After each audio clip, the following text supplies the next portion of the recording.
Hey everyone, and welcome back to the channel. Today we're diving deep into the latest episode of Dangerous Queen the series, episode 6, A Quiet Storm. And let me tell you, the storm is definitely brewing. This episode was a masterclass in slow burn tension and emotional vulnerability, and I have so many thoughts. So, grab your coffee, get comfortable, and let's break it all down. The episode opens on a quiet, rainy night in Bangkok. Queen is standing alone in her penthouse, looking out at the city, lost in thought. Behind her, Fa wakes up, wrapped in a blanket on the couch. You can just feel the lingering intimacy and awkwardness from the night before hanging in the air. The silence is so loud. Queen finally turns, her expression completely unreadable, and says, "You shouldn't look at me like that." When Fa asks, "Like what?" Queen delivers a line that just cuts right to the core of her character. "Like I am someone you can trust." It's so gentle, but it's loaded with years of pain and self-preservation.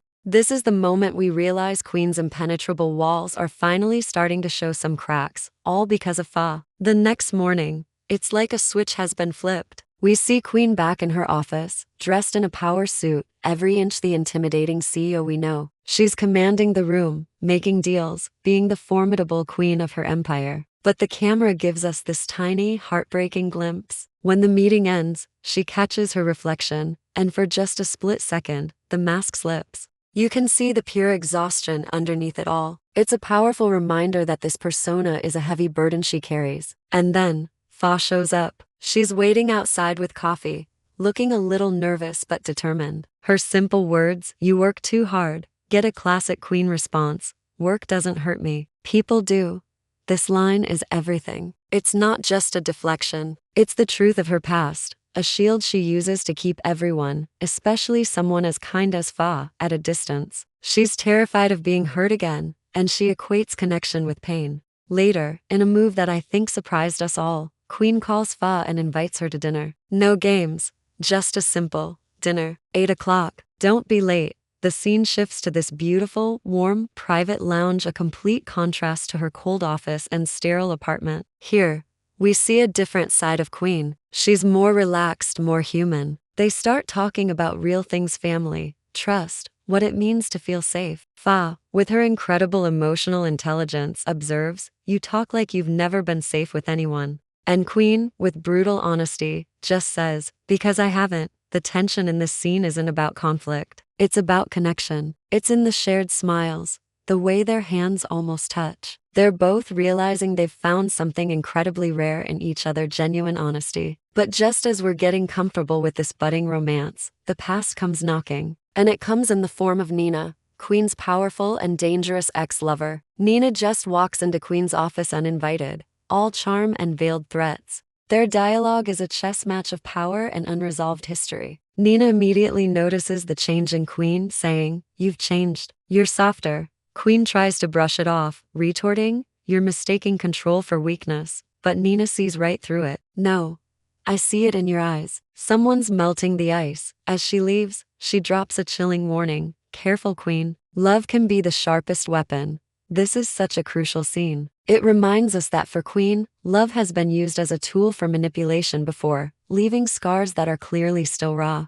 That evening, the emotional roller coaster continues. Queen offers Fa a ride home, and it starts pouring rain. The storm outside perfectly mirrors the emotional turmoil inside the car. The blurred city lights, the quiet hum of the engine, it's all so atmospheric. Fa, unable to hold back, finally asks the question we've all been thinking: "Why do you push everyone away?" Queen's answer is heartbreakingly simple: "Because it's safer to be alone." But Fa doesn't accept that. She gently replies, "You don't have to be." And you can just see Queen's defenses crumble for a second. At Fa's apartment, Queen hesitates, her voice soft as she warns, "Don't get too close to me. You'll only get hurt." But Fa's quiet confidence is unshakable. She smiles and says, "Maybe it's worth it." The scene ends on this intense close-up of their eyes, filled with both fear and hope. It's this quiet, emotional intimacy that truly defines the series. The next day, the external threats become terrifyingly real. A mysterious envelope arrives at Queen's office.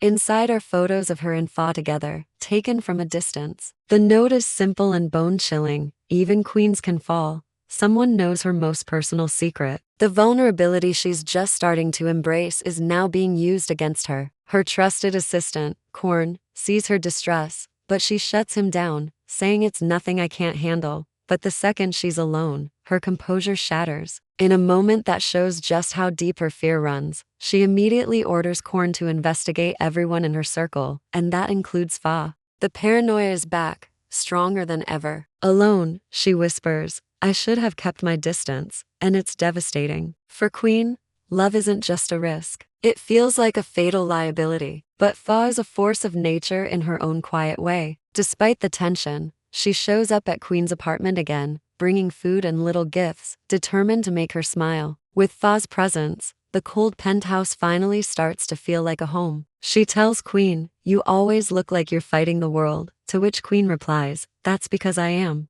And Fa's response is just perfect. Then maybe let someone fight with you. It's this unwavering sincerity that finally gets through. For a moment, Queen lets her guard down. She even reveals that she once wanted to be an artist, a dream she buried long ago. And for the first time, we hear her laugh, a soft, genuine sound. It's such a fragile, beautiful moment of peace in the middle of all this chaos. But the peace doesn't last. Later that night, Queen is looking at the threatening photos again.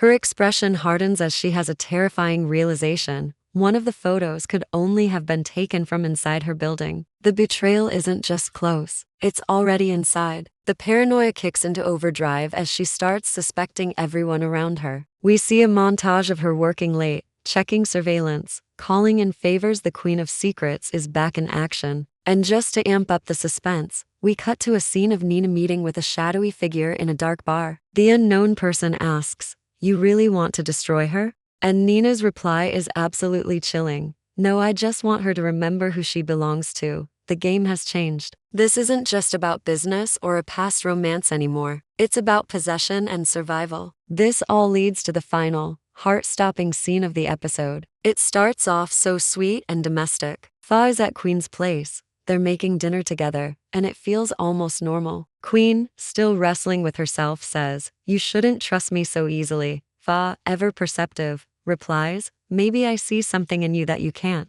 They share this quiet, hopeful smile, completely unaware that they're being watched. The camera slowly pans out to reveal a shadowy figure with a camera, watching them through a window. Inside, Queen pauses for a second, as if she senses something is wrong, but she brushes it off. She turns back to Fa, her eyes softening with a look we've never seen before, and says quietly, if I ever hurt you, it won't be because I wanted to. Fa just smiles, understanding everything in that one look, and says, I know. The screen cuts to black, leaving us with a final, haunting line, to love a queen is to face her ghosts. Wow. Just, wow. What an episode. The psychological tension is off the charts, and the emotional connection between Queen and Fa is becoming one of the most compelling things I've seen on screen in a long time. What did you all think? Who do you think the spy is? Is it Korn? Is Nina behind everything? Let me know all your theories down in the comments below. Thank you so much for watching and discussing with me.